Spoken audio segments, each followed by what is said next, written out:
பண்ணிட்டு இருக்கீங்கக்கா?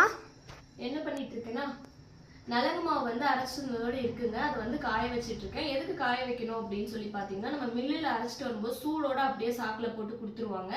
அதை வந்து நம்ம இந்த மாதிரி வந்து கொஞ்ச நேரம் உலர்த்திட்டு அதுக்கப்புறம் தான் சூடெல்லாம் போனதுக்கப்புறம் தான் நம்ம பேக்கெட் பண்ண முடியும்.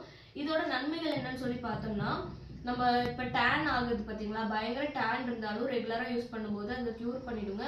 அப்புறம் ஆயில் ஸ்கின் இருக்கவங்களுக்குலாம் வந்து உங்களோட ஆயில் கண்ட்ரோல் பண்ணுறதுக்கு இந்த நலங்கு மாவு வந்து சூப்பராக இருக்கும்.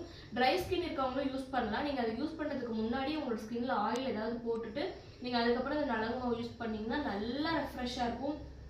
ரொம்பவே டீப் கிளென்சிங் பண்ணும். டெட் ஸ்கின் செல் எல்லாமே ரிமூவ் பண்ணிடும். அது ஸ்கின் பிரைட்னிங் கொடுக்கறதுக்கு அப்படி சொல்லிட்டு நிறைய இருக்கு. பிம்பிள்ஸ் கம்மி பண்ணுறது, ஸ்கார்ஸ் கம்மி பண்ணுறது அப்படி சொல்லிட்டு நம்ம நிறைய இதுக்கு யூஸ் பண்ணிக்கலாம்.